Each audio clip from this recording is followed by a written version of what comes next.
Auditor general نے parliament کی public accounts committee کو بتایا ہے کہ چینی کے موجودہ بحران میں شوگر ملز مالکان نے 300 ارب روپے سے زیادہ کمائے ہیں۔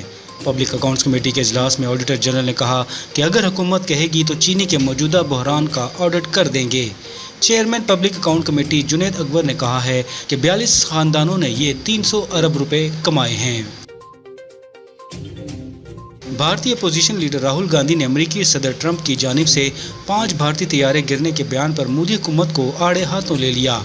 راہل گاندھی نے لوک سبھا اجلاس میں تقریر کرتے ہوئے کہا کہ اگر مودی میں دم ہے تو یہاں اپنے خطاب میں کہہ دے کہ ٹرمپ نے جھوٹ بولا ہے۔ راہل گاندھی نے کہا ہے کہ اگر مودی میں اندرا گاندھی کی طرح ہمت ہے تو وہ کہیں کہ ٹرمپ نے جھوٹ بولا ہے۔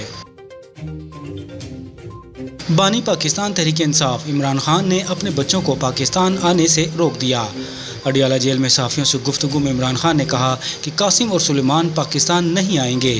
عمران خان نے کہا کہ ان کے بچے کسی احتجاجی تحریک میں شریک ہوں گے اور نہ ہی کسی احتجاجی تحریک کی قیادت کریں گے۔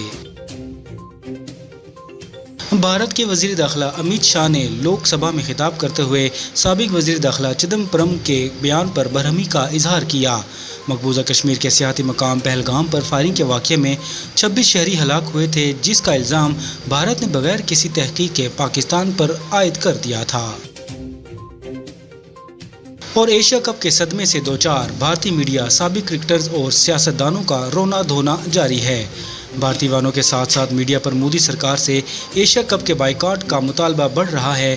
ایشین کرکٹ کونسل کے صدر محسن نقوی کے اجلاس کے انعقاد اور ایونٹ کے اعلان کے بعد سے بھارتی بورڈ کو آڑے ہاتھوں لیا جا رہا ہے۔